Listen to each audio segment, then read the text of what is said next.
Il était une fois, Soutilé, le village maudit. À Soutilé, les hommes et les femmes étaient méchants et traitaient mal les visiteurs. Un jour, arriva un pauvre étranger. C'était un jeune homme aux habits sales et déchirés, qui sentait si mauvais que les gens se bouchaient le nez à son passage. Quand il allait de maison en maison pour mendier de l'eau à boire ou quelque chose à manger, on le chassait à coups de pierre. Partout où il allait pleurer sa faim et sa soif, les habitants de Soutilé se moquaient de lui et lui criaient de s'en aller. « Retourne d'où tu viens, nous ne voulons pas de tes malheurs chez nous », menaçaient les hommes.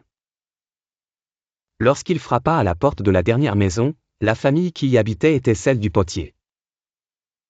Quand il vit le pauvre homme, il eut pitié de lui. Alors, il appela les membres de sa maison. Tous ensemble, ils ont accepté de le nourrir, de lui donner des habits neufs et de quoi prendre un bon bain. Peu de temps après, le visiteur avait retrouvé ses forces. Il se leva, et, contre toute attente, refusa de rester pour la nuit. En partant, il dit ceci, « Je dois repartir, et je vais vous demander un grand sacrifice. Il faut que vous quittiez cette nuit même le village.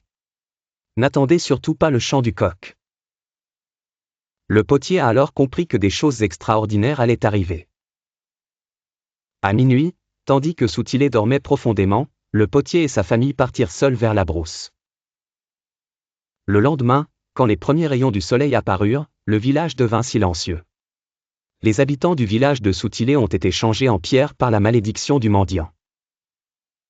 Surpris dans leurs activités quotidiennes, les femmes cuisinant, les hommes préparant les champs, les enfants jouant, ils ont tous été pétrifiés, y compris les animaux. Ils restèrent figés comme des statues. Abonne-toi pour la suite.